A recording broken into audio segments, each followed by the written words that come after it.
আসসালামু আলাইকুম। Hello viewers, কেমন আছেন আপনারা সবাই? আশা করছি অনেক ভালো আছেন। তো PHP ধারাবাহিক বাংলা ভিডিও টিউটোরিয়ালের একটি নতুন ভিডিওতে আপনাদের সবাইকে স্বাগতম। আজকের এই ভিডিওটিতে আমরা অ্যারিথমেটিক অপারেটর সম্পর্কে আলোচনা করব। তো অ্যারিথমেটিক অপারেটর বলতে যে সকল অপারেটরগুলোর মাধ্যমে আমরা অ্যারিথমেটিক্যাল কাজগুলো করে থাকি, অর্থাৎ যোগ, বিয়োগ, গুণ, ভাগ এই কাজগুলো করে থাকি, সেই অপারেটরগুলোকে মূলত আমরা বলি হচ্ছে অ্যারিথমেটিক অপারেটর। তো অ্যারিথমেটিক অপারেটরগুলোর মধ্যে হচ্ছে plus, minus, multiplication, division, modulus এবং এক্সপেক্টেশন। তো যোগের মাধ্যমে আমরা কোনো কিছু যোগফল নির্ণয় করতে পারি এবং মাইনাসের মাধ্যমে আমরা কোনো সংখ্যার বিয়োগফল নির্ণয় করতে পারি। তবে স্টার সাইনের মাধ্যমে আমরা মাল্টিপ্লিকেশন বা গুণের কাজ করতে পারি। এটা হচ্ছে স্ল্যাশ, এটার মাধ্যমে আমরা ভাগফল নির্ণয় করতে পারি। তারপর হচ্ছে পার্সেন্টেজ, ঠিক আছে, এটার মাধ্যমে আমরা ভাগশেষ নির্ণয় করে থাকি। এবং ডাবল স্টারের মাধ্যমে আমরা কোনো কিছুর পাওয়ার যদি দিতে চাই, একটা সংখ্যার উপর একটা সংখ্যার পাওয়ার হিসেবে আমরা দিতে চাইলে এই অপারেটরটা ব্যবহার করতে পারি। তো ভিউয়ার্স, চলুন আমরা প্র্যাকটিক্যালি দেখি।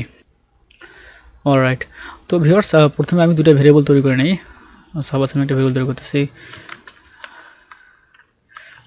num1 করে রাখতেছি আমি হচ্ছে ট্রেন, এবং আমরা একটা ভেরিয়েবল তৈরি করি num2,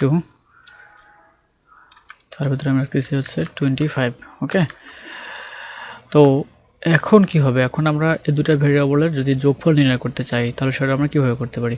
তো আমি আরেকটা ভেরিয়েবল তৈরি করি রেজাল্ট নামে, রেজাল্ট, এবং এর ভিতরে আমরা হচ্ছে নাম্বার 1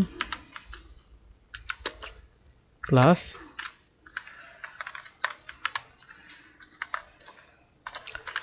নাম্বার 2, ঠিক আছে। তাহলে এখন কি হবে?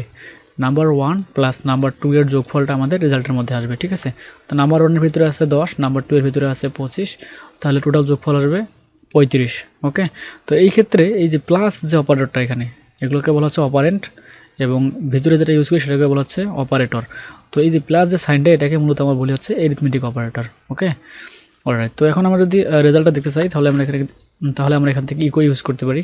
তো আমি এখানে ইকো করলাম আর রেজাল্টটাকে, RESULT রেজাল্ট, এটাকে সেভ করি, ব্রাউজারে রিলোড দেই 35, ঠিক আছে। তো এইভাবে আমরা চাইলে বিয়োগ করতে পারি। এখানে আমি বিয়োগ স্থান দিলাম, সেভ করতেছি, রিলোড দেই, এই যে দুটো সংখ্যার বিয়োগফলটা এখানে আসতেছে। আমরা যদি এখানে স্টার ইউজ করি তাহলে গুণফলটা আসবে, সেভ করলাম, রিলোড দিচ্ছি, গুণফল। আমরা যদি ভাগফল দেখতে চাই তাহলে এটা ইউজ করতে পারি, স্ল্যাশটা, ঠিক আছে, যা হচ্ছে ভাগফল। এবং আমরা যদি পার্সেন্টেজ ইউজ করি তাহলে কি হবে? দুটো সংখ্যা ভাগ করে তার ভাগশেষটা এখানে দেখাবে, ঠিক আছে। তো আমি এখানে রিলোড দিই, ভাগশেষ হচ্ছে 10।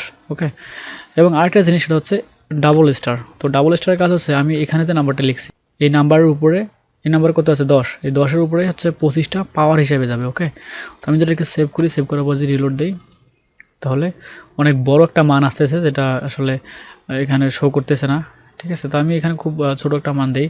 সাপোজ আমি এখানে দিলাম হচ্ছে 5 দিলাম, 5 এর উপর আমি হচ্ছে যে 3 কে রাখতেছি, ঠিক আছে। তো কি হবে এখন? 5 এর উপরে 3 হচ্ছে পাওয়ার হিসেবে যাবে, অর্থাৎ 5 গুণন 5 গুণন 5, 3 বার 5টা গুণ হবে। তো আমি এটাকে রিলোড দিই, 125। অলরাইট, তো ভিউয়ার্স, আশা করছি আপনারা অ্যারিথমেটিক অপারেটর সম্পর্কে অনেক কিছু বুঝে গিয়েছেন। বাকিটা প্র্যাকটিস করার পালা, অবশ্যই প্র্যাকটিস করবেন। প্র্যাকটিস করলে আপনারা আরও ভালোভাবে ক্লিয়ার হবেন। তো ভিউয়ার্স, আজকের ভিডিওটা এই পর্যন্ত থাকবে। ভিডিওটির কোথাও কোনো বুঝতে অসুবিধা হলে অবশ্যই কমেন্ট করবেন, এবং আপনারা এখন পর্যন্ত যারা আমার চ্যানেলটি সাবস্ক্রাইব করেনি, চ্যানেলটি সাবস্ক্রাইব করে পাশে থাকা বেল আইকনটি বাজিয়ে দেবেন।